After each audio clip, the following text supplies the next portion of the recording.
and he has also done his law as well as studies in the Gambian department of Punjab University. And he has worked in various capacities at the various capacities and in various institutions. He has initially he worked with the Town Planning Department of Punjab. Thereafter, he worked as advisor, Town Planning Department of Punjab. Then he joined as director, College of Architecture at IIT Bhaddam. And presently, he is a guest faculty of many universities and colleges. He has got a very rich experience, which I'm sure that you will really enjoy his talk today, because he has done actual work in the field related to the green buildings. So he is going to give us a talk on promoting sustainability through green and intelligent buildings. So I request him to kindly take a session on this.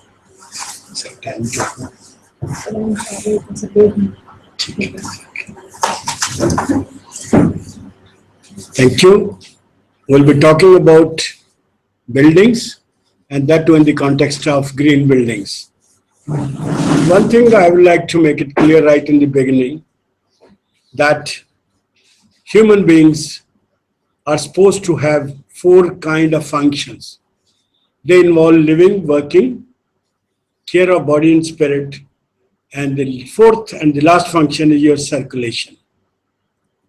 First 3 functions of living, working, care of body and spirit are performed in buildings. So building remains very, very critical for the reason that buildings do not only protect us from nature's extreme, but also determine our health and environment in a number of ways. As architects and engineers, we are closely connected with the way the buildings are planned, designed, constructed, operated, maintained, and then demolished and reconstructed. We have also to understand that buildings are not merely of bricks and walls. They are not brick and mortar only. They have different connotation, and we will discuss, that building consume a lot of energy. They generate lots of waste also, and then they pollute environment and ecology. And what we look at the buildings in terms of global warming and pollution, buildings have a major role and concern with that.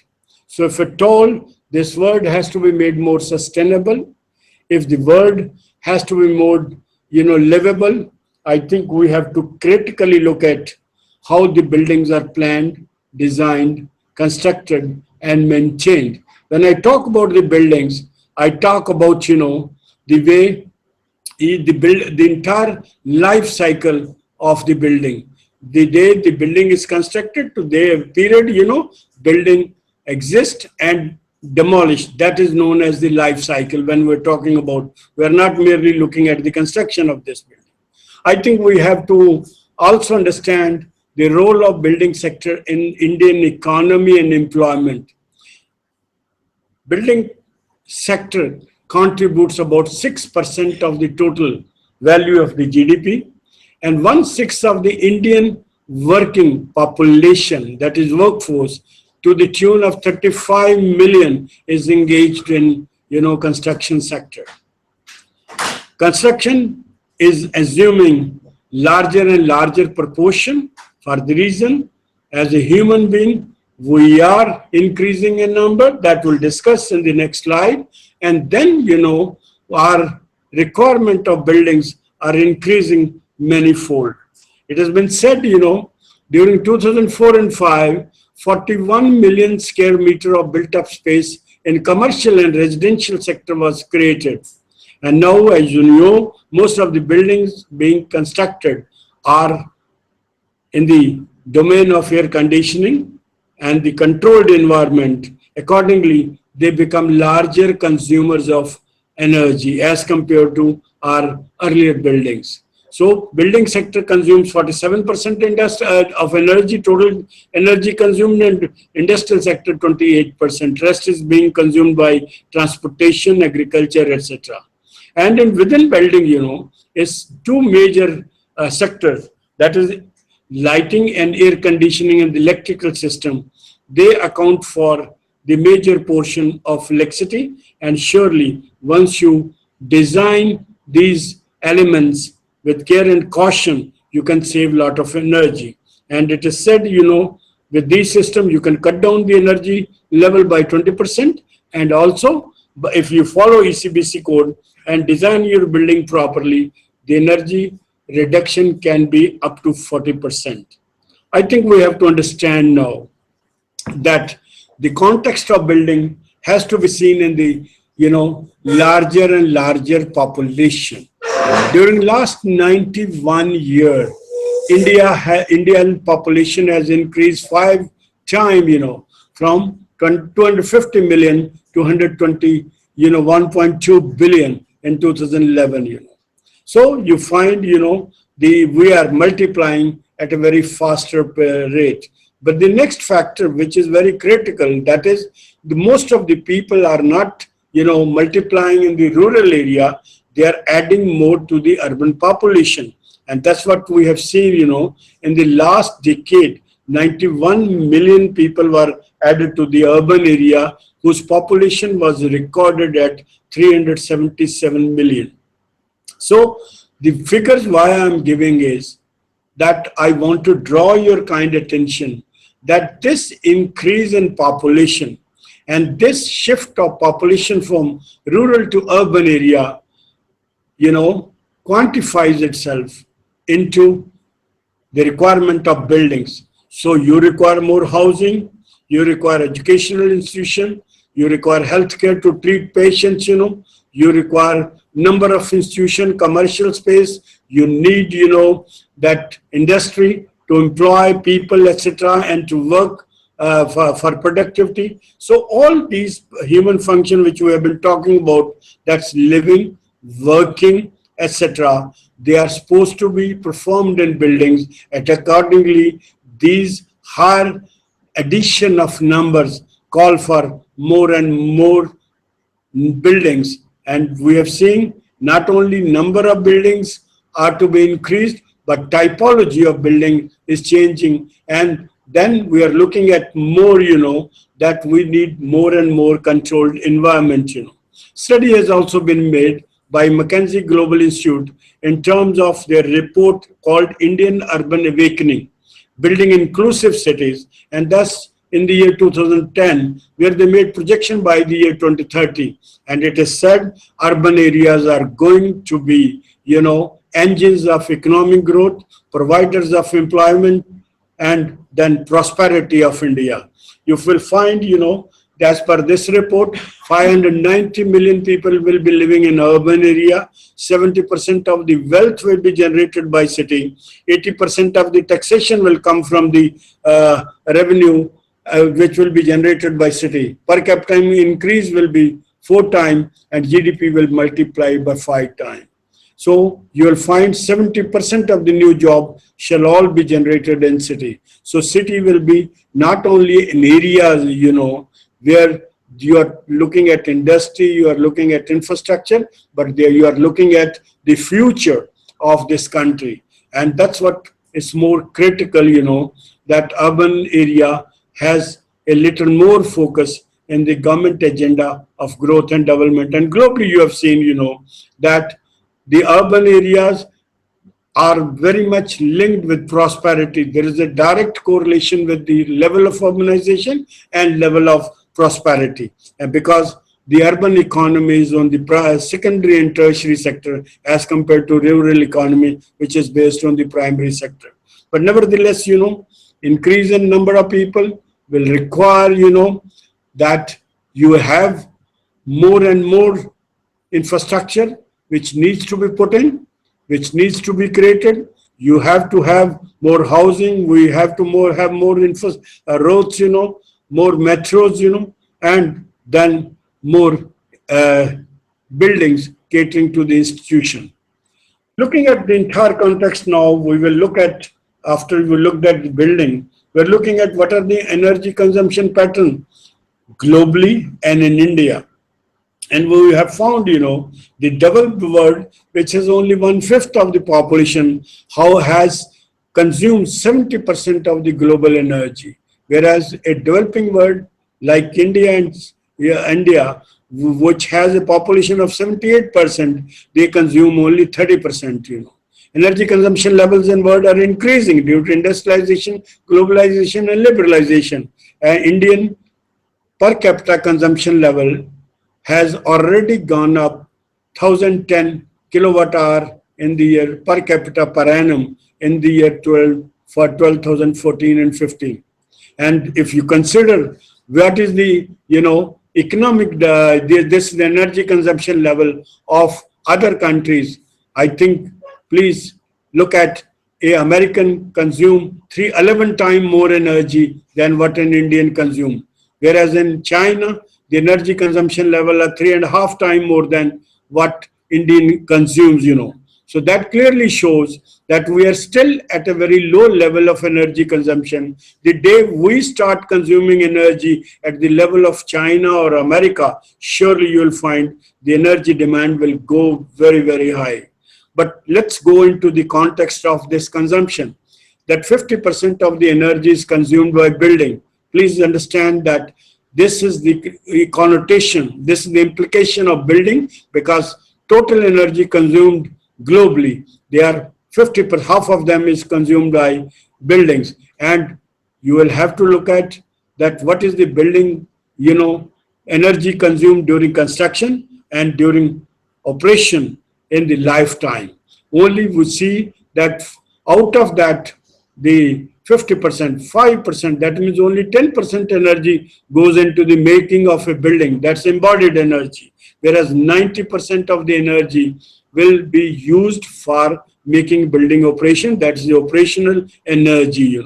So I think buildings offer the greatest opportunity to reduce the energy, and there are number of options available that you design green buildings, you retrofit the existing building, you have climate responsive architecture, all they cumulatively can help you in saving energy. So this is a graph, it tells you, how the energy consumed. They are only a general kind of, indication where you see, that it depends upon the growth and development, the kind of economy a country has, but this is a general kind of,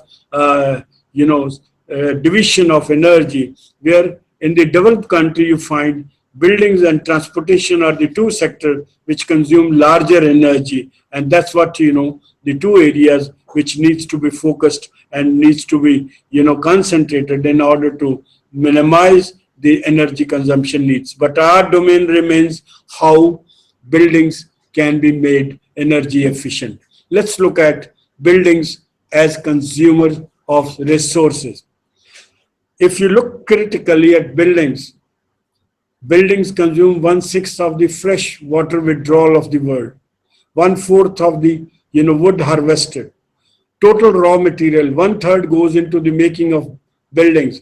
Half of the global energy is consumed by buildings, and then you will find that building contribute 1/3 of the carbon dioxide emission, 40% of the municipal solid waste comprises of building, ozone depleting carbon, chlorofluorocarbon, they are still 50% is generated by building.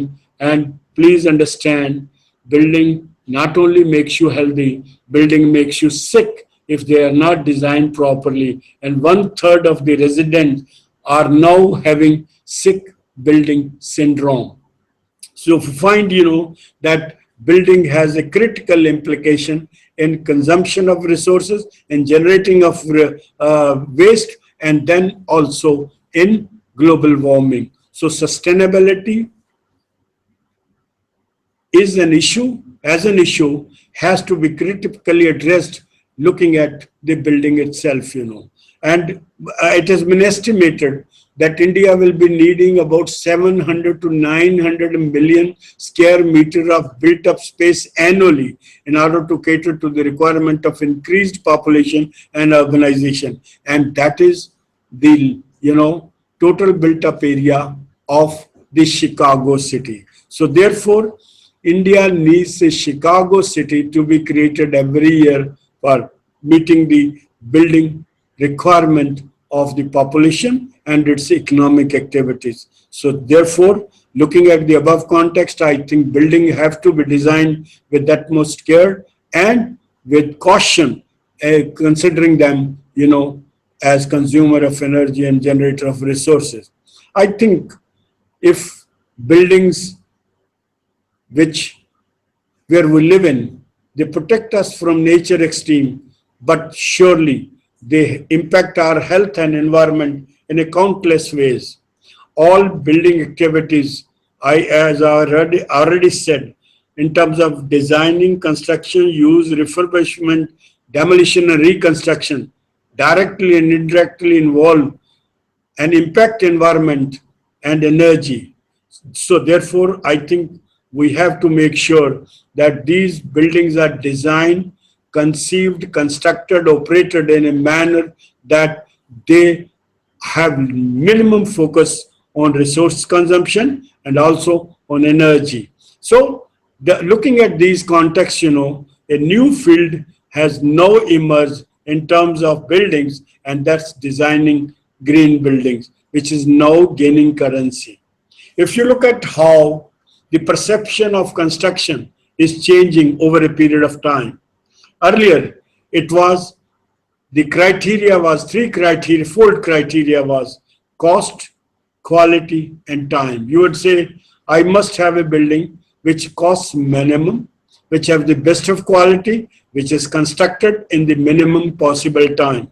But over a period of time, when the implication of buildings was considered, it was thought of, buildings have to be considered not only in these contexts, there have to be other contexts, that is in terms of resources, in terms of biodiversity, in terms of environment. And then again, it was thought of that buildings do not have only local context, they have a global context. So that means a building will have to be looked at more in the larger context, and that is in terms of society, in terms of health, in terms of economy, and in terms of environment, So therefore, we are not looking at building in a place where the building is constructed. We are looking building in the larger horizon of how it is impacting resources and environment locally and globally. Let's look at what green buildings are. We are defining green buildings, and green buildings have been defined in a number of ways, but the crux remains that these must be, promoter of energy conservation, resource conservation, and providing best of environment to the people who are going to live in, So green building is a building which has minimum impact on immediate and global environment, so that its construction and its subsequent operation has minimum adverse impact on ecology where it is placed. So buildings are being linked with the environment where they are placed, and also global issues are also being linked to this. The second definition, which looks more precise, is green building is one whose construction and lifetime operation. Please look at, we are considering the day the building is constructed, the day the building is demolished, we are looking at the total lifespan, like human lifespan, It must assure healthiest possible environment while representing the most efficient and least disruptive use of land, water, energy, and resources. So on one hand, it is provide you healthiest environment. On the other hand, it is trying to minimize the consumption of energy and water and land, which are the critical resources for human survival, etc. The third definition we'll look now is that a green building is one which uses less water, optimizes energy efficiency, conserve natural resources, generate less waste, and provide healthier space for occupant as compared to a conventional building. So buildings are not merely, I said, they are not brick and mortar. They are living entities. They are like machines, They are to be considered in the larger context that they provide you a quality of life, and they are impacting your health and hygiene, etc. So if we, when you paraphrase these three definitions, you will find that these point out to one thing. Number one, that green building is a regenerative process. It tries to revitalize. It preserves and restores habitat. It assures lifetime healthiest possible environment. It involves most efficient, least disruptive use of land, water, energy, and resources. It respects natural system conditions of site. It offers best options for promoting operational energy and building over entire life cycle. It makes people healthy and more productive. It brings economy, society, environment on a single platform. And in addition, it helps in reduction of energy consumption, but without sacrificing the comfort level. It reduces waste generation due to recycling and reuse, and it reduces pollution load and carbon footprints of the building. So if you look at the objective by looking at definition and the approach, a green building is supposed to promote energy efficiency, use renewable energy, should generate its own energy, it should ensure water, it should consume minimum water, it must be built on the local material, it must generate minimum waste, there must be minimum toxic air available, indoor air quality must be of higher order, that it must be promote smart growth and must promote smart development. We are looking at identity of a building in at least 30 to 50 years, So I think if you are designing building, you design building right in the first context, and then you don't need to retrofit, because retrofitting is more expensive and less productive as compared to this.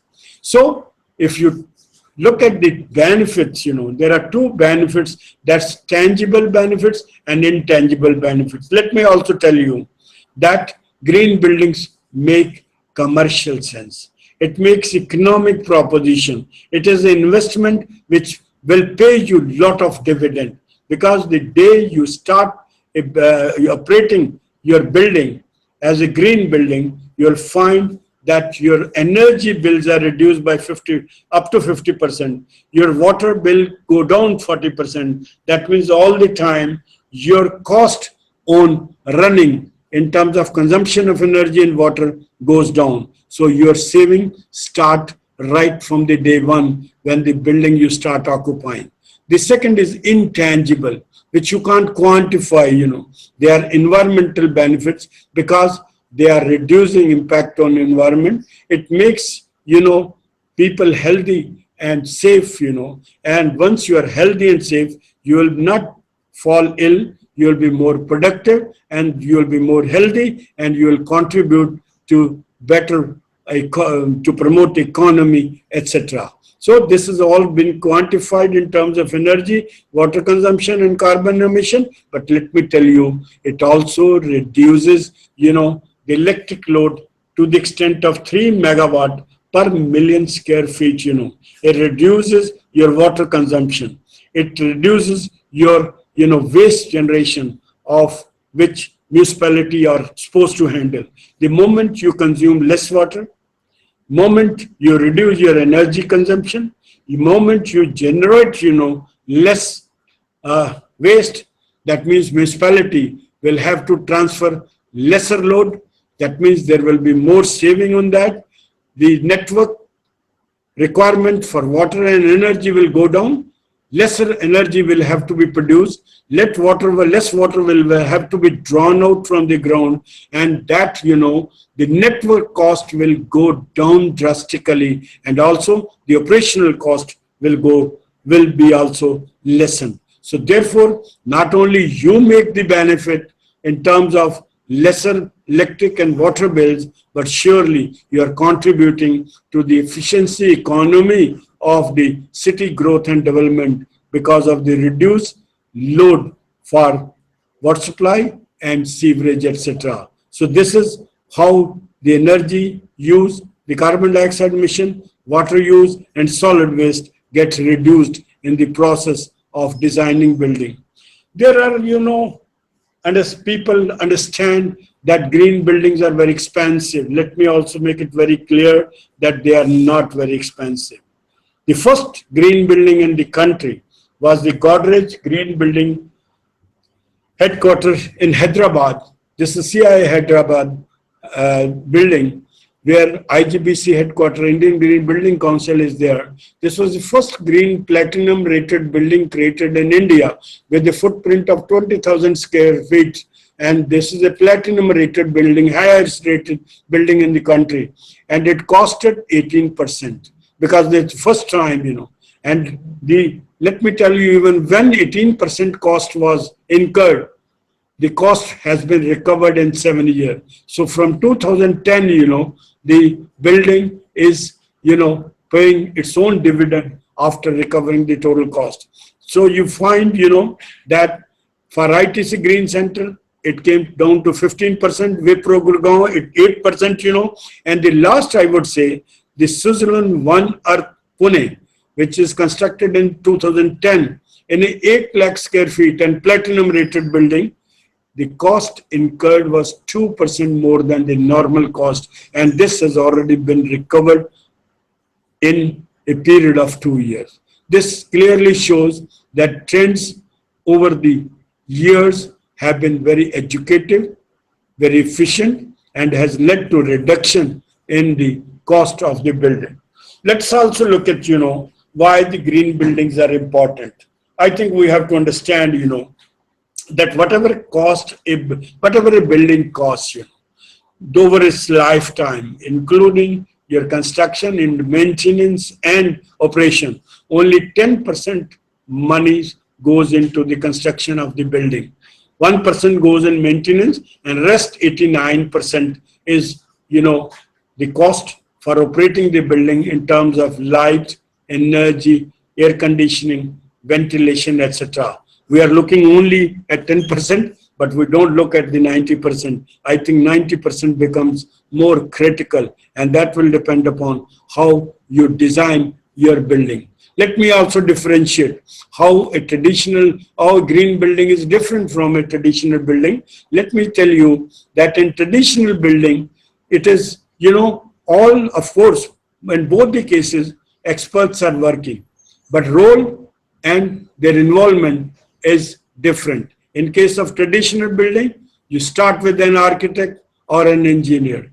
But in the case of a green building, you start with the team. It's a teamwork, So in the traditional building, you bring more and more people as and when the building starts getting constructed. You bring in structural engineer, you bring in electrical man, you bring in, this people dealing with sanitary, etc.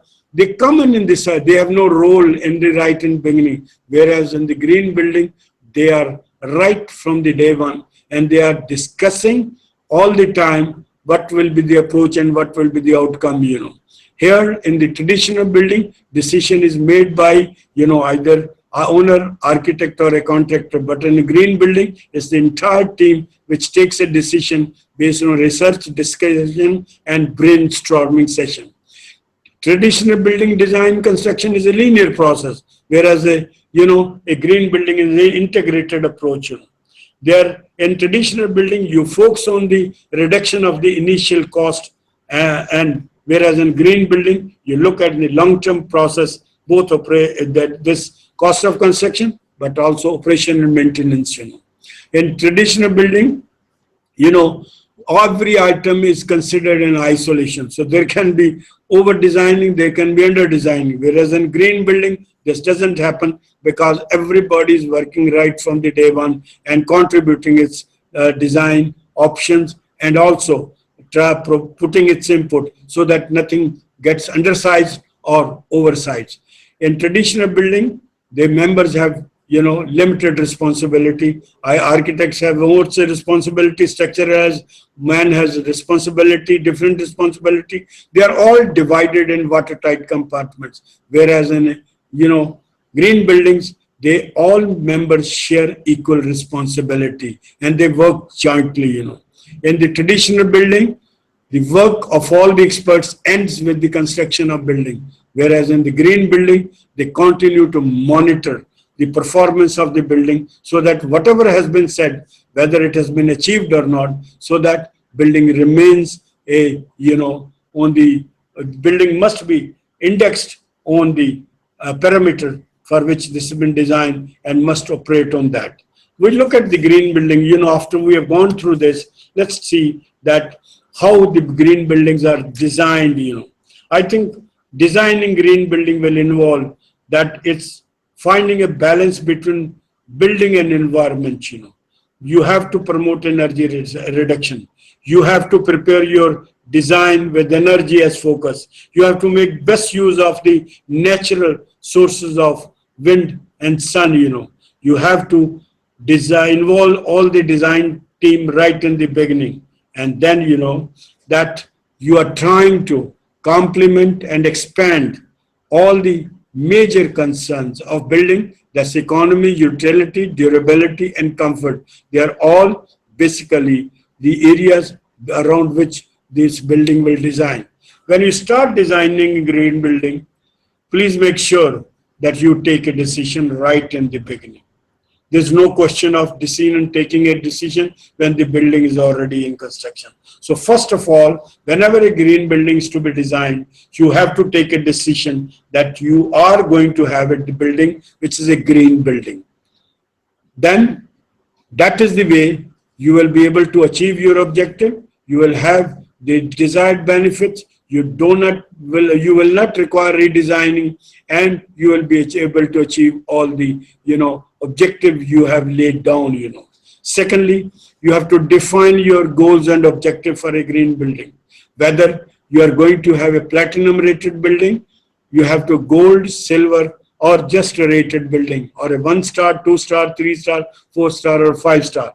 Higher the kind of things you are envisaging, higher will be the technical input, and higher will be the initial cost, So you will have to put your parameter to what level of energy efficiency you want, water consumption you want to reduce, how you have to treat the rain and storm water, what are the material and resources you are going to involve, and what are the construction method you are going to use, and what are the waste management you are going to use.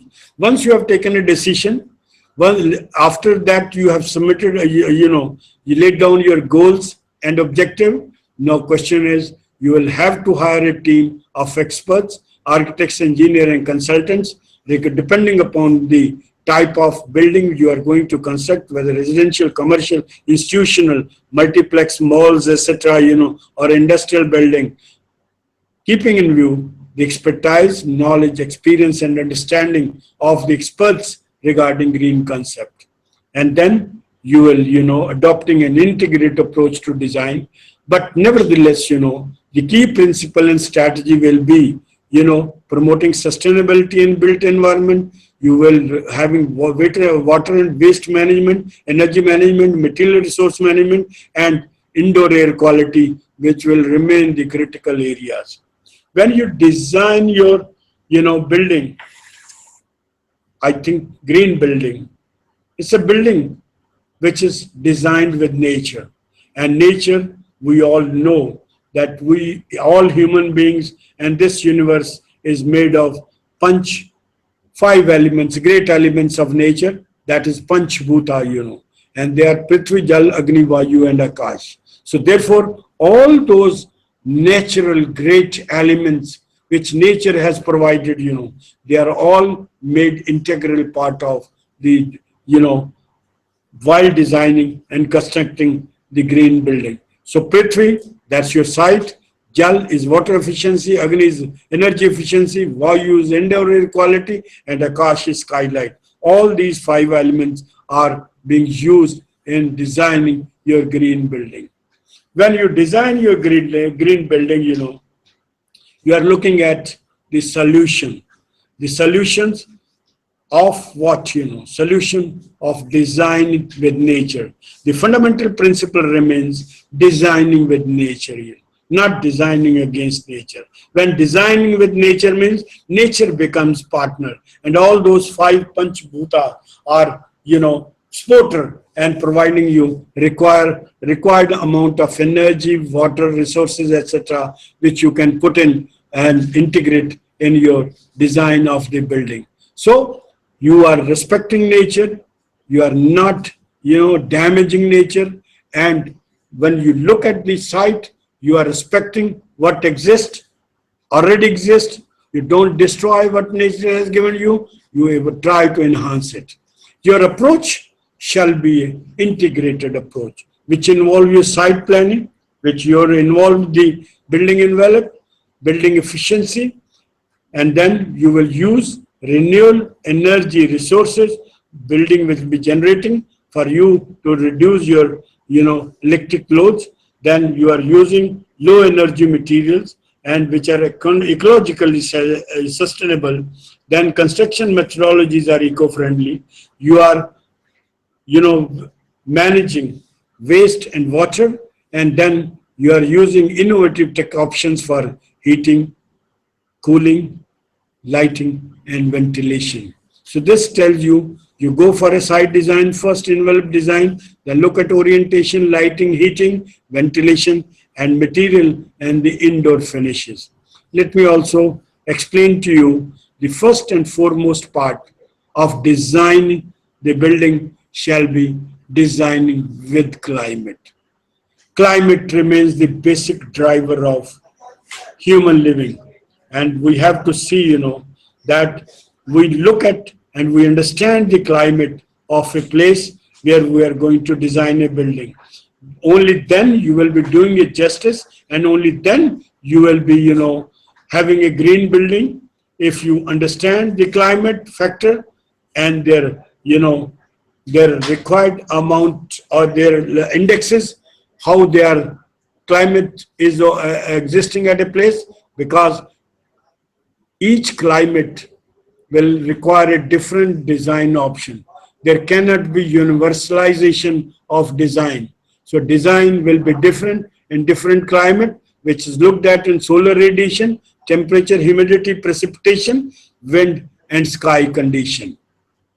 And I can tell you that in addition to looking at the climate of the region where you are, constructing the building, you have to look at the local site climate, because site climate may be different. A macroclimate will be different from a microclimate. And when we are doing a design of a building, I think microclimate becomes more critical in addition to the macroclimate. And the microclimate will look at the local factor, the site, air temperature. Of course, they are the factor which I have already initiated, but it includes the local factor, it includes the special characteristics, it includes the vegetation, it includes the urban climate, which is invariant at the local level in order to do justice with the design of the buildings in a green manner.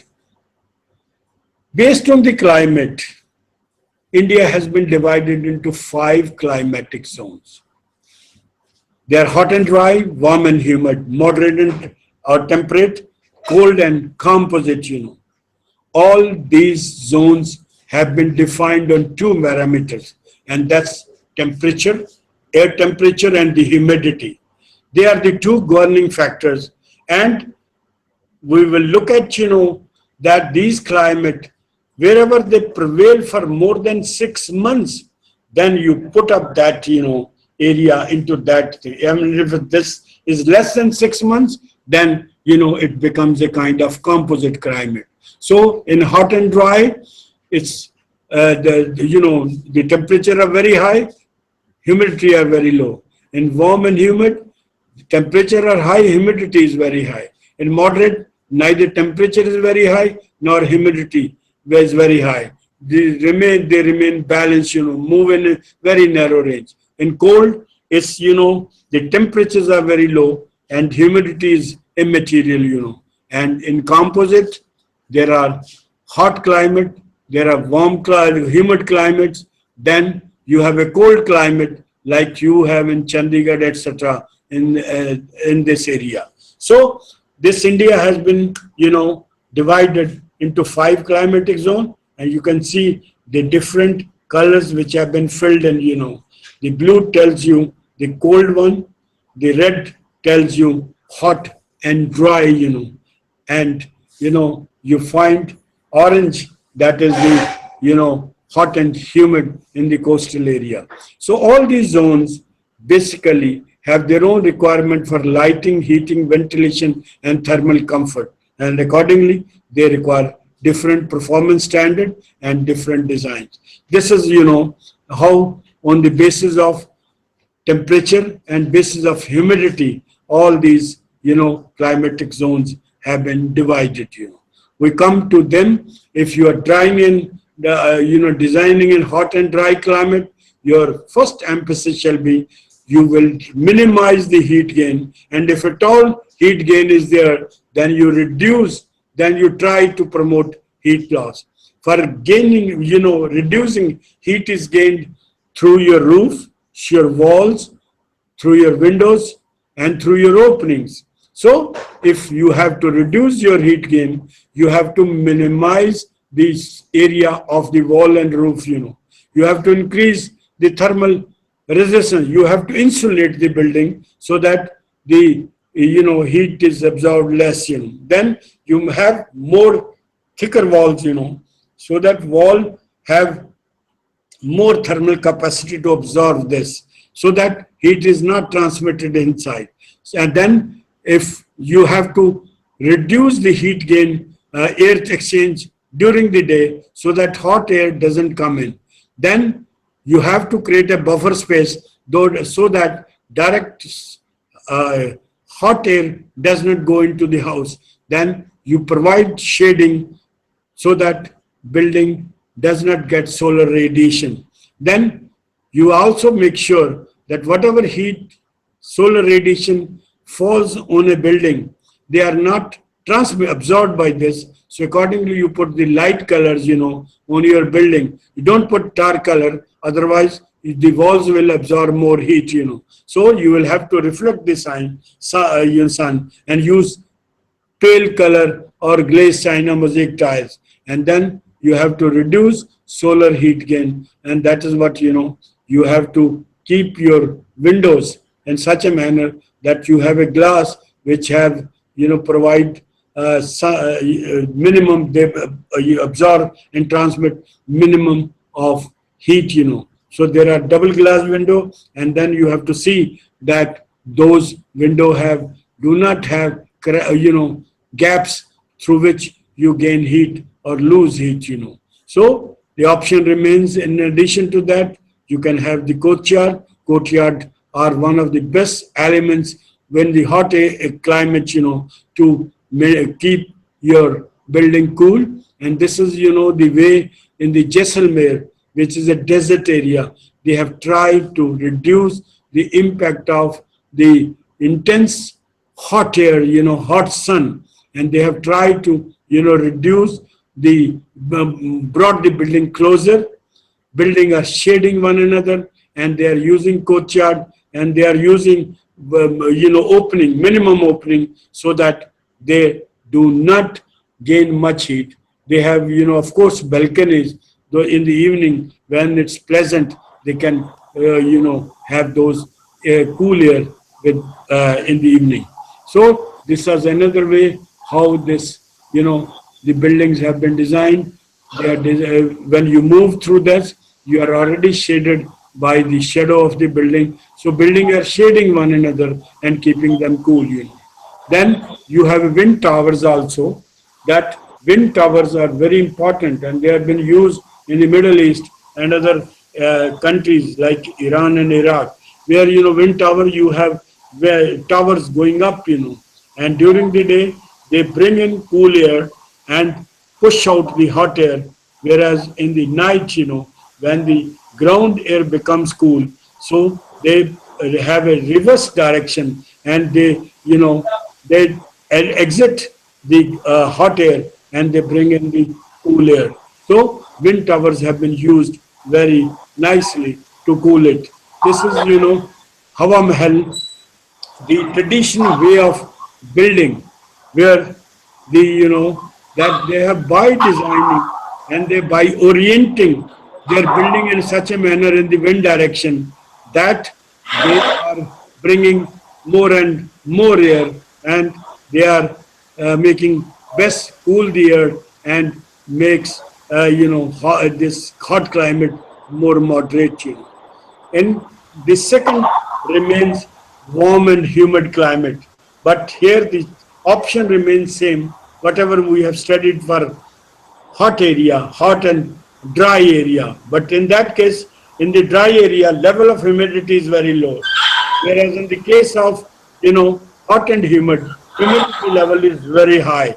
So in this case, we have to not only tackle hot climate, but also we have to tackle the humidity. And for humidity, you have to provide higher order of ventilation. So that remains the option for you.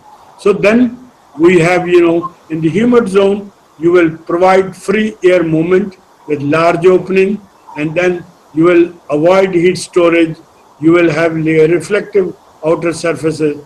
You may have a double roof, and you will use vegetation to large extent to keep your building cool. So cross ventilation remains one of this. And if you have trees planted from the leeward side, windward side, those wind coming through the trees will get cooled, and will also cool the building through which they will be there. So when we look at the moderate and temperate climate, the option will remain. You will again reduce heat gain and will promote heat loss. But here the intensity of heat is much less as compared to the hot and dry and the hot and humid zone. In case of cold, sunny climate, where temperature are very low, all the time you have to have heat, So therefore, I think the important shall be you minimize the heat loss and promote the heat gain. That means your building shall never face the north.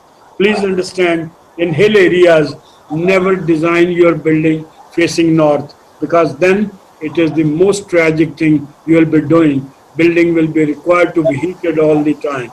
So you will see that in cold climate, you will always be looking at conserving heat, and that is, you will make sure all heat which is made available to you is captured and is trapped, and therefore the option will be promote heat, reduce heat loss and promote heat gain. So you can have wider window all facing the south, east or west side, but never on the northern side. So you can have, trombe wall, you can have solarium. They are all creating for this, capturing more sunlight to keep them heated. And then you have windows which are double or triple glazed so that they don't allow the heat to escape through this. This is what in the lay, which is known as a cold desert. Please look at the way it has been designed. The entire settlement has been designed in a manner on the southern slope so that all, every building have the maximum intake of sun and they are not dependent on anything. And this is the best way to design a traditional and green buildings where, they have used the topography, they use the orientation in order to make sure that you design a green building. But I would also like to tell you, here you can also stratify that what are the rooms you are going to design. A room which are not used for human living, they can go in a back area. But you have all the living room, your bedroom, your all working area, kitchens, etc. They must face the area which receive the maximum sunlight. So you have to look for your requirement, stratify it, look at the orientation and design your building accordingly. In case of composite climate like we have in Chandigarh and Delhi, we have very hot climate, very cold climate. We have monsoon, and there are season changing every 3 months, So in this case, the strategy shall be in summer, you will reduce heat gain. In winter, you will promote heat loss, So in monsoon, you will have more and more ventilation, cross ventilation, so that humidity levels are, regulated. This is the most difficult, zone to design a building, because you are fighting with heat, you are fighting with cold, you are fighting with humidity. All the three elements will have to be looked into. But I think once you are doing this, you have already understood the context of designing the building. I think the foremost important element remains the site. It's because the building comes on land and buildings comes on site, and each site has its different character. We have to carry out an analysis, that is a SWOT, strength, weakness, and opportunity and threat. Where the site is, where it's located, what is the orientation, what is the wind direction, what are the soil conditions, what is the topography, what kind of vegetation, what is the precipitation or rainfall it receives, what are the surrounding infrastructure, what are the buildings which have been constructed around that building, and what are the views. They are all going in to be considered for designing of the building. And therefore I think looking at site from outside, from inside, from top and bottom remains very, very critical. And look at this, that how you oriented your building. In our case, where we have a composite climate, I think you have to have the building placed on longer axis with east and west, and short this major area facing north and south. Please look at how the sun moves during summer, how the sun moves in winter. Because in summer, the sun, revolves around northeast, rises in northeast, and sets in northwest. Whereas in the case of winter, it is a shorter journey. It starts from southeast and it sets in southwest. In the summer, sun is more vertical. In the winter, sun is more horizontal. So therefore, south side remains best, because in this winter you will require more sun, and sun is low, and let the sun will come inside. Whereas in summer, in the south side, in this but afternoon, in the southern side, sun is highest, and you can cut down the sun just by a horizontal projection. So therefore, I think east and west side remain difficult because suns are low. But east side, you have cool sun because it's rising. In the west, of course, the worst sun, because that is the hottest time when the sun has, and therefore west sun has to be managed in case of a composite climate. You have to see the wind direction also. You have to see the soil condition, because that it's load bearing capacity, water retentive, because it's very important from structural point of view, so that you have a very efficient structure system. Topography, whenever there are undulating sites, please don't level them. Respect the site, respect the contour, plan according to the contour, along the contour, to minimize your cutting and filling. So retain vegetation, don't cut any tree, or if trees are existing in the center, please make them integral part of your building design. So I think you must mark trees wherever they are existing. You don't have to destroy them. No good green building would like that trees are removed.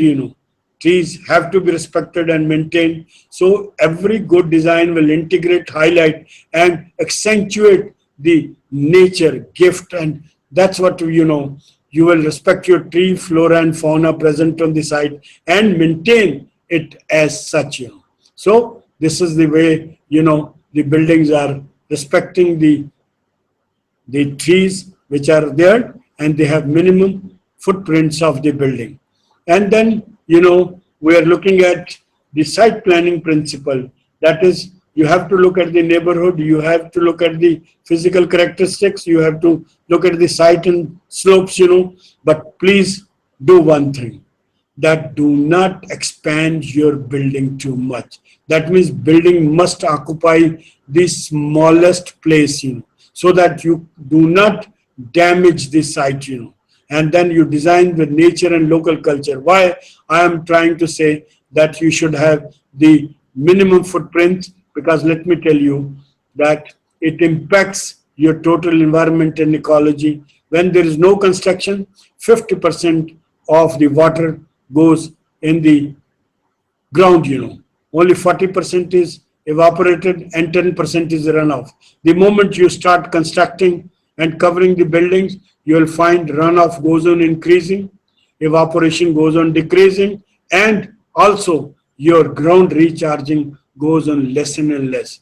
If there is no building, 50% goes in the your groundwater. So that's what, there is no flooding, there is no problem out in the rural areas. Whereas if you construct more than 75%, the ground recharge remains for 15%. The runoff goes up from 10 to 55%, and the evaporation of the water goes from 40 to 30%. So runoff becomes very, very high, ground recharging becomes very less, and you have lesser availability of water from the ground, and that's what you find, water shortage in the urban areas. In addition, you have flooding, which has been caused in cities like Tamil Nadu, in like Srinagar. They are all outcome the way the buildings have been designed. A building envelope, this is the building envelope, that is the outer skin of the building. That's very important because it's the first line of defense, because it is the man-made environment which protects the man from the natural environment. It is the interface between the internal environment and external environment. It saves you from carbon emission, pollution, climatic changes, and its first line of defense.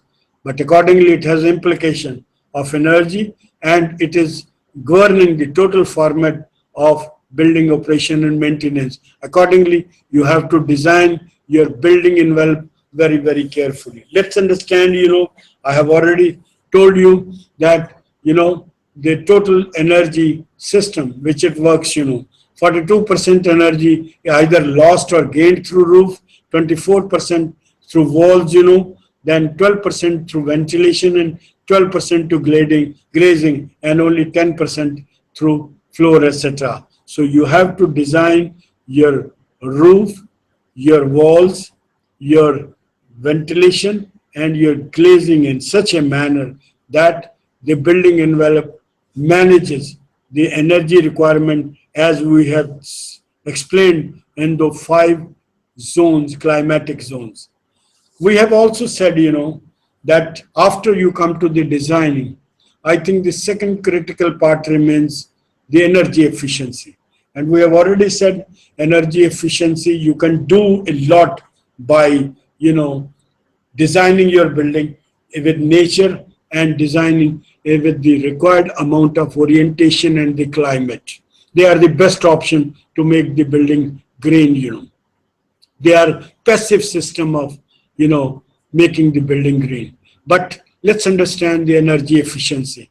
Building consume energy in 2 ways, One is the embodied energy, other is the operation energy. I've already explained to you, embodied energy is the energy which goes into making of the building, and operational energy is the energy which is required for the building over heating, lighting, cooling, ventilation, and power of equipment. Embodied energy is only 17%, up to 17%. Rest of the 83% energy is basically operating energy. I think if at all you have to make the building energy efficient, you have to reduce the operating energy, you have to specify high performance window, you have to provide extra insulation, you have to use passive solar element design, you have to place the window and in such a manner that they minimize the heat gain during summer but promote heat loss in winter. So they are, you have to make sure that windows are placed in such a manner you have maximum natural light, and during the daytime India is lucky in the manner that we have the highest sun days available in this country, which goes as high as 3200 in area of Rajasthan. and it is never less than 2200 days in a year in any part of the country. So therefore, we have to make use of the sunlight in order to meet the local requirement and energy in addition to the energy requirement.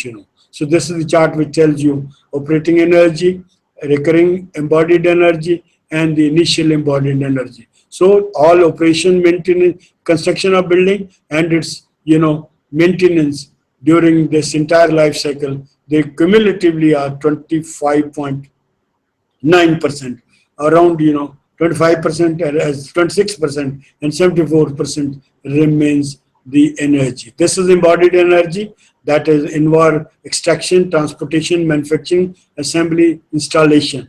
They are the basically material, and please select material which require minimum energy for its production.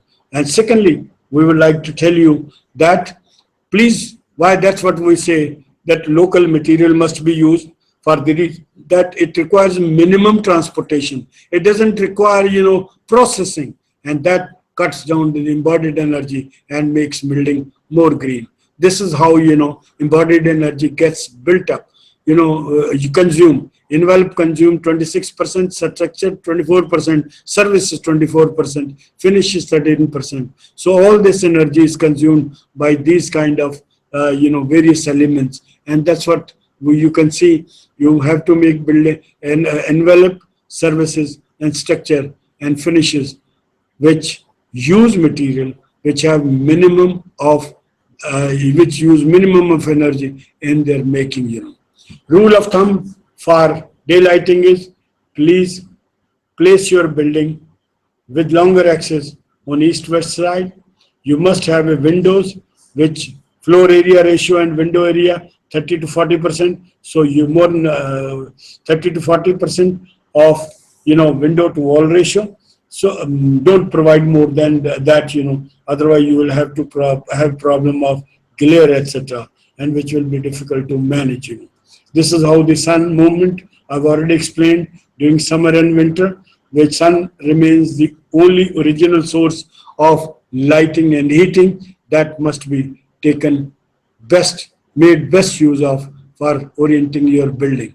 And this is how lighting in a room is to be affected. It is basically what will be the depth of the room, what will be the height of room. So if the height is more, you will have more daylighting coming in, provided windows are large. If there is more depth of the room, I think your remote corner shall remain dark. So therefore you will have to ensure that each and every corner of the room you are designing get the natural light. And where the probabilities are less, then you use the intelligent lighting system by using reflector, where you reflect the natural sunlight to go into the interior of the room. This is another way of bringing light inside. This is how you bring light inside without bringing the heat through a jali. This is how you harvest the sunlight for lighting your basements by just putting a pipe so that you bring the light inside. And then for ventilation, you have to keep your building spaced in a manner that there is no vacuum cause, or there is no areas which do not have the circulation. So circulation air circulation, cross ventilation will require spacing of the blocks. If there are more than one blocks, then placing of the window horizontally and vertically, so that each and every corner of the room gets the cross ventilation, so that you can keep the room cool, etc. Courtyard are then one of the best option to make building cool, and they can be made integral part of your building design. Landscape, of course, remains another option, because trees are great friends of yours in a hot area. And you find, if you do your vegetation and plantation properly, you can cut down the heat intake and heat loss, and you can make buildings more energy efficient and green. Not only planting the trees along the site, but you can use the green terraces, which can help you in making this building green. Now we are best practices are green roofs and green walls. Indoor air quality remains very critical for making you healthy, for making you, more productive, because all the time you are inhaling, air when you are sitting within a room. So therefore, please use material which do not have volatile organic compound. Please do not use finishes, wall painting, etc., which have compounds, which are having volatile organic compounds, and they are all trying to make you sick. So therefore, you have to use these green compounds, indoor finishes, so that you have a very good, indoor quality, because indoor quality remains very, very important for making people healthy, comfortable, and more productive. And for good indoor air quality, you should have a good ventilation system, good construction, low VOC materials, then finishes which have zero or low VOC emissions.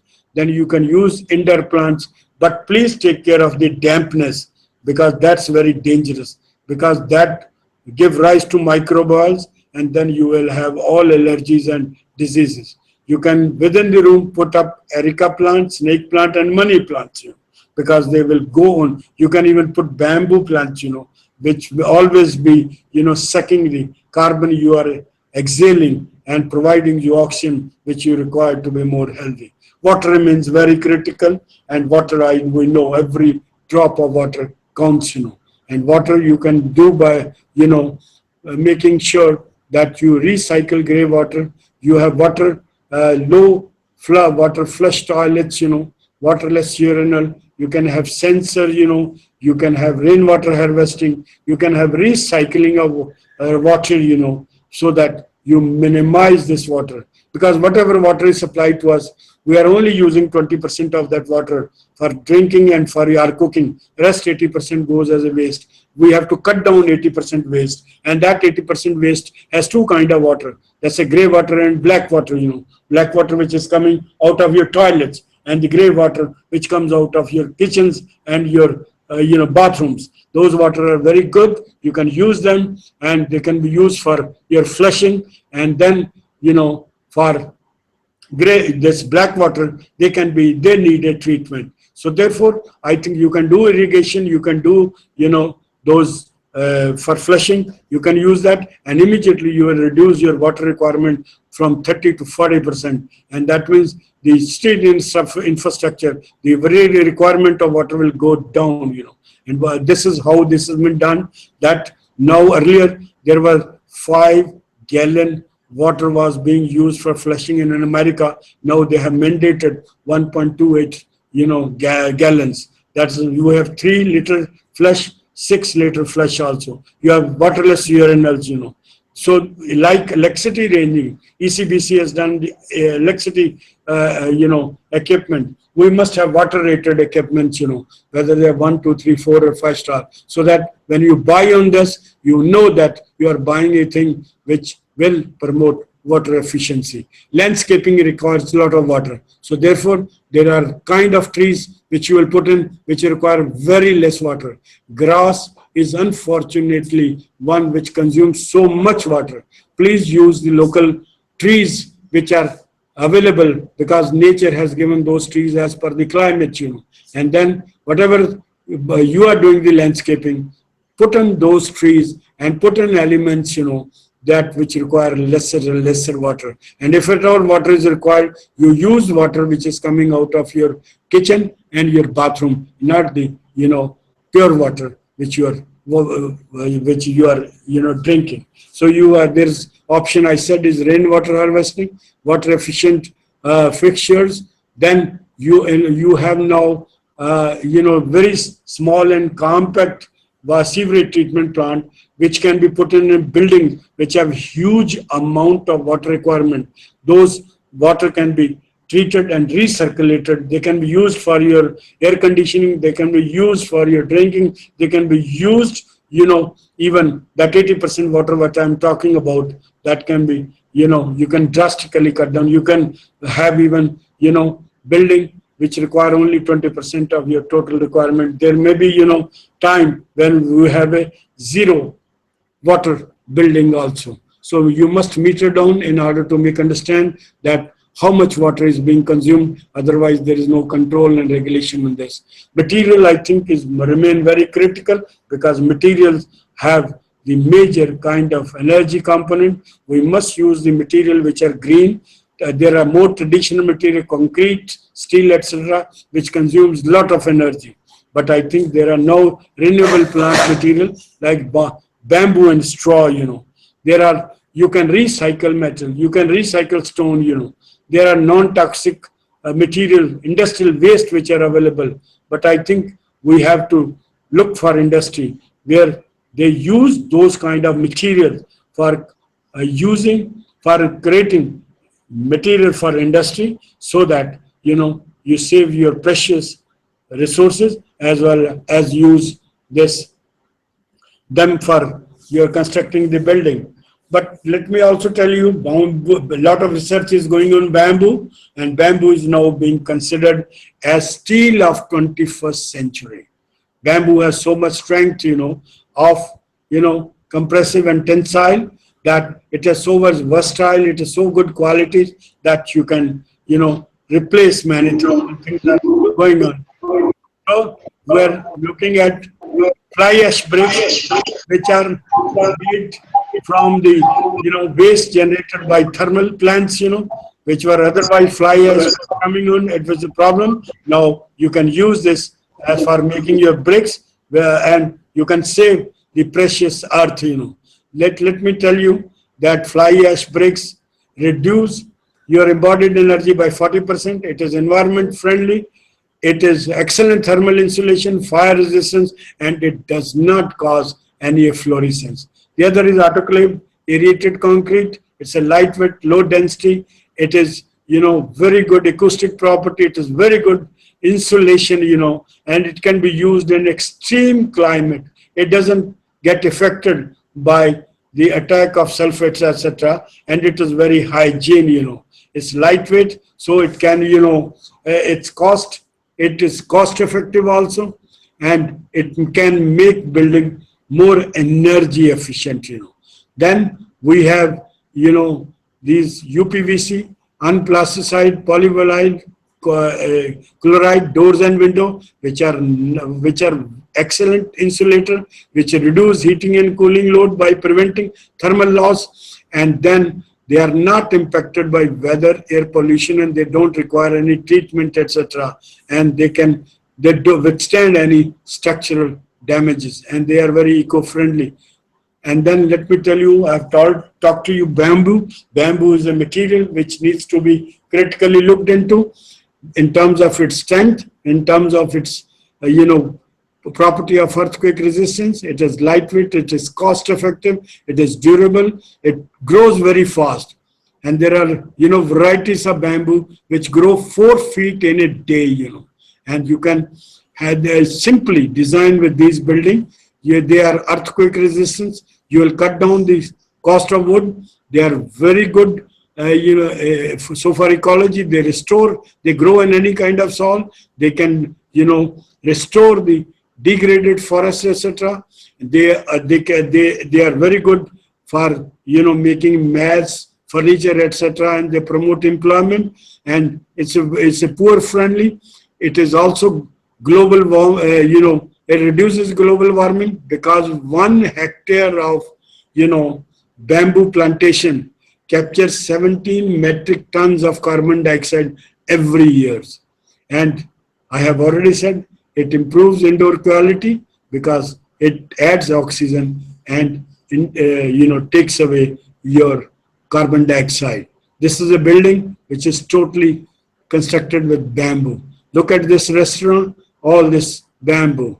This is a city which, where the buildings have been there in Hanoi. They want to make it green. They want to cut down the intake of heat, and they are using bamboo in front of that, This is an Indian pavilion in Shanghai, which is totally constructed of bamboo. And this is a city of 200,000 people, which is going to be constructed. It's a part of the design which will be using only, the bamboo as a structure thing. So this picture tells you the various elements of energy efficient building design, which I've already explained. So India is now looking at, era. India is already number 2 in green buildings, would like to be leader in the country, and IGBC is, targeting 10 billion square feet of built up space as against 3.84 million by 2022, when India will be 75-year-old. Let me also tell you, green building makes a professional, commitment also. You can get yourself rated by passing an examination. For green building designing, every time you need a person who can guide you, and as a, accredited professional green building, you can guide them. There are only 1,000 people now. We need 1 lakh people.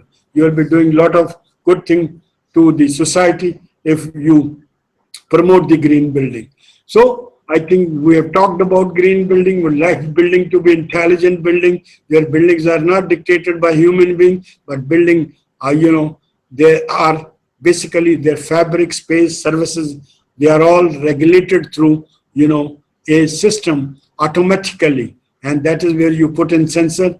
You don't need light to be switched on or off by manually. They will all be done. And all these intelligent building will reduce your operational cost, optimize energy, improves employees productivity, and make buildings more safe, will make indoor air quality better, and then promote sustainability. It reduces cost of operation and makes building more healthy, So when we look at building, I think be prepared. Future buildings are going to be not the type of building you are seeing. You will see buildings which are very, very high. And this is a building which has been conceived, and this is a 2-mile high tower. And this is a 500-story building. It has, area of 39,000 acres, in-housed, and it can house 10 lakh people, That is 1 million people can house into this building. So you are going to have a different buildings, different typology of building for which you have to be ready, This 1-mile high tower, which is already under construction, and this houses, offices, 5-star hotel, their residential area, their retail facility, and then there are 80,000 people will be working in this. But please don't think that high-rise building are energy efficient, inefficient, We are now, please let me tell you, we are not looking at energy efficient, we are looking at zero energy building, we are looking at energy positive building. For the reason, we don't want that building should go on consuming energy. We like that building in the second stage. We are now looking at energy efficient building. Second stage will be whatever energy is consumed by building, it must be produced by it. That means there must be balance, counterbalance, zero energy. And ultimately we want building to generate more energy than what it consumes, so that it puts extra energy into the, grid, and it becomes a positive energy building. This is a building 71-story high, which is a 1 hectare area. 21 hectare is the built up area. This is a net zero energy building in Gonzu, and there the architect has been able to make use of the, air, then sun, and photovoltaic, involving photovoltaic cell, and then double glazing, etc., to make sure that building every time generates energy through the punctures as they left, so that air passes through this, and there are rotors which are fitted and which goes on generating energy throughout the day and night, So this is a zero energy building. This is a German parliament. This is again based on 100% renewable energy. It doesn't have, any other energy, which is, that is gray energy or black energy, which is used for this. This is the first building, platinum rated building. You have, solar panels put in there. You have a green roof. You have wind towers, you have plantation, you have lighting, you have water circulation, all built in this building, which is in Hyderabad. If you ever have an opportunity to be in Hyderabad, please look at this building. It's a IGBC headquarters, which is a platinum rated building, which gives you all education in terms of green building. This again, Indra Paryavaran Bhavan in Delhi. This is now recently constructed building. It's a net zero building. But let me also tell you, we have talked about green building. How, to what extent a building is a green? There are parameters, and there are 7 parameters on which building is assessed. They are the same parameter on which the building is designed. What is the sustainable? What, the design of the building has been, how far it is sustainable, and what is the, you have used the site preservation, passive architecture, or what you have integrated approach. They carry 5 marks of 100. Then what is the site? What is the planning? It carries 14 marks, Water conservation, 18 marks out of 100. And that is further subdivided. This is, energy conservation, 28 credits has been given. Building, what kind of building material and resources you use. Then what is the indoor air quality? That is another one, and innovation and development. So all green buildings are evaluated on 52 parameters, out of which 10 are mandatory. They are must, and 42 have been given different weight. And on that, your scorecard is calculated. 10 you have to do without those.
Operational loads, we have to optimize system and generate on-site renewable energy.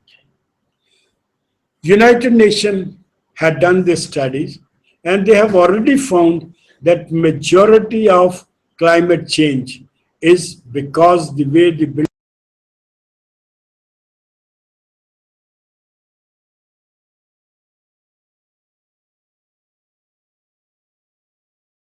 energy and carbon footprints are because of 2 factors, that is building and transportation.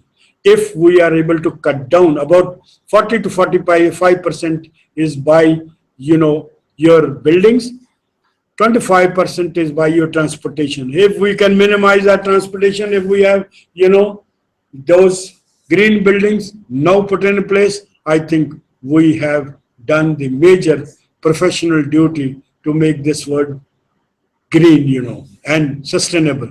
By 2030, World Bank, the UNO is expecting that 82 billion square meter of space will be built. And they also expect from us by 2050, the building sector will become zero carbon built environment. That means there will be no energy, no black energy used in this, and all buildings will be, and based on natural or green energy. So building will remain critical to address ecological concern.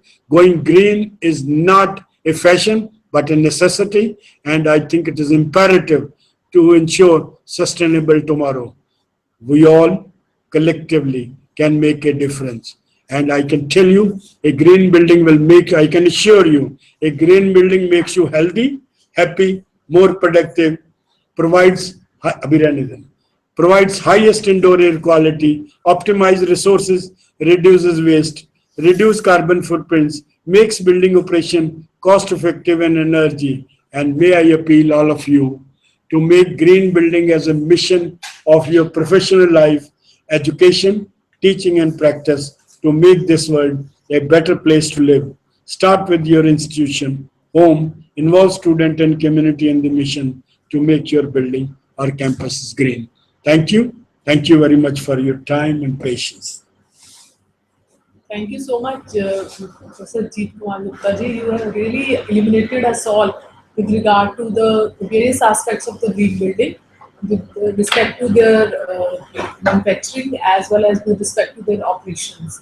And as you have rightly said, that it is very much required that in today's time, with respect to sustainable development, there is a lot of scope for building the sustainable building with respect to various dimensions. Like intelligent buildings can be built up in coming times, green materials can be used, green buildings and zero energy or energy positive buildings are the need of the hour. And there is very much scope to achieve this through an energy efficiency enhancement, designing of the building, and by using the natural sunlight and ventilation, by doing the proper and appropriate landscaping, among other parameters. So thank you so much. It was indeed a very enlightening session for us all. And now the house is open for the question answer session. We'll ask now I request centers to answer question. First we go in for Sri Krishnan Institute of Engineering and Technology, Kurukshetra. Any question from the expert?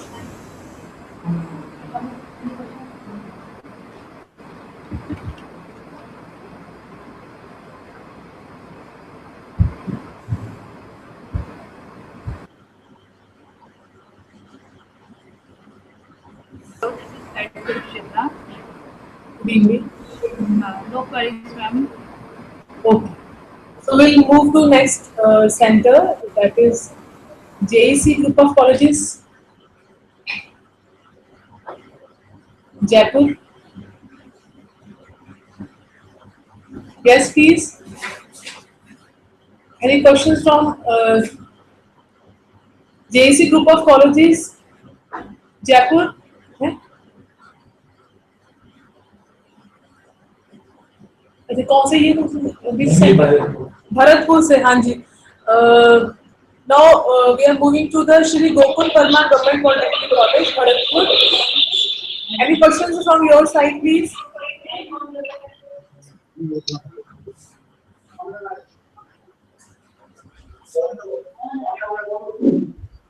Sir यहाँ से कोई question नहीं है ma'am. Okay, thank क्या you. आपको क्या समझ में लगी या नहीं कुछ? Are I clear or no? No, we are getting, sir. We are getting. But one question is there. Very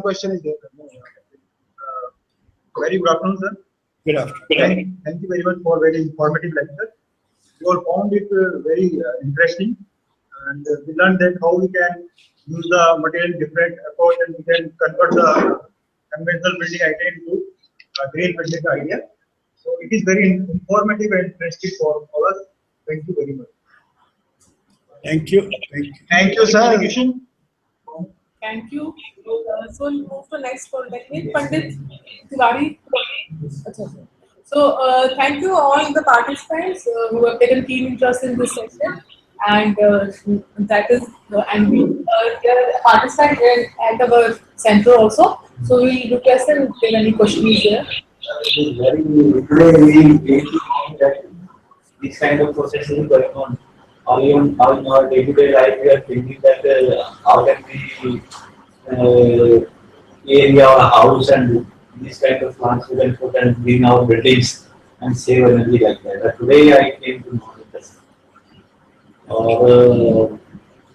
What can we do in existing buildings for Retrofitting. the energy generation or this kind of? In fact, in the existing building, you can't do much, but surely you can, replace your energy inefficient equipment. Sir. Like you have tube lights, other things, they can all be, you can just, number one, your all equipment like, like water, if you have old systems, which are about 14 to 15 liters, they should immediately be replaced, right? But what I will suggest, that if you can link your water system, like your water coming out of your bathroom and kitchen, you have a separate tank built in this, rather than going in the sewer. So the water will be there and you have a motor, and you put back the water direct in the, and then those can, our toilet can be linked and then you can use this. That can help you. Only retrofitting, but plantation you can see that if the heat is too much on one side, you can have plants, so you can cut down this. Then suppose you are in an area where there is too much heat. On the roof you want to cut down. So either number one, you paint your building with light paints, so that heat is reflected. And there are no paints available where you paint, and this will basically reflect the heat. Secondly, you can do what, that is you can have those ceramic tiles, जो टूटी होती हैं, ये white tiles, वो roof पर लगा दीजिए. And then that will, reflect this, and the heat gain will be minimum. That is what it is. That is what it is. Like India residing in second floor, the heat is actually more on second floor. Very high. The top floor, That case we can put on the tiles. Yes. Right. That's, and if Or you, even brokerage can be used. all broken tiles, you don't need anything. हाँ. Instead of those, वो आपकी टाइलों की जगह, these broken tiles can be put in. There is another provision in today's market. We can see that green cloth is there. But cloth will not be Cloth as is not for effective. use. Cloth will not be effective because this will be going in water. White tiles, they will immediately reflect. And if you ever have an opportunity, Color is particularly the white. White. because if you have any colored thing, that will absorb heat. So we want the, white has the capacity to reflect most of the heat. So dark color we don't have to use. We have to use the light color. And then if you have ever any opportunity, पानी थोड़ा फेंक दे तो उससे क्या हो, evaporation हो जाएगी, and that will cause further cooling. फिर तो बिल्कुल height आएगी नहीं. When we put on a large window in our house, so glasses are very big. So this is another big problem. तो मैंने कहा था 30 to 40% रखी है, ज्यादा नहीं. और दूसरी जो विंडो है, उसको आज प्रॉब्लम विंडो की क्या है कि विंडो वो कभी ठीक नहीं लगती. वो जो जब भी फिट करते हैं इसके साथ वो गैप्स रहते हैं, उससे हीट गन और हीट लॉस होता रहता है. और सिंगल ग्लास जो है, that is goes on taking heat. So अभी तो windows are there double glazed window. अगर दो विंडो लगा देंगे तो दैट विल हीट गेन तो बहुत कम हो जाएगा उससे. ठीक है. एंड देन यूपीवीसी अगर लगा दें तो बहुत ही बढ़िया है. एक तो वो फिट पूरी हो जाएगी और दूसरा उससे जो है उसकी मेंटेनेंस, इनिशियल कॉस्ट ज्यादा है लेकिन उसकी maintenance and operational cost are very very negligible. So, Thank you very much, sir. Yes. on behalf of participants and Department of Electrical Engineering, I thank Shri Jeet Kumar Gupta ji for sparing his valuable time and providing us a very priceless inputs with regard to the green buildings and also what is the coming requirement and what are the codes with respect to getting a certification for such type of building, which is the need of the hour. So thank you so much. Tomorrow we'll meet again at 10 o'clock in the morning. Professor Sanjay Sharma will be taking the session on water pollution and wastewater treatment. Thank you. Thank you very much. Everyone.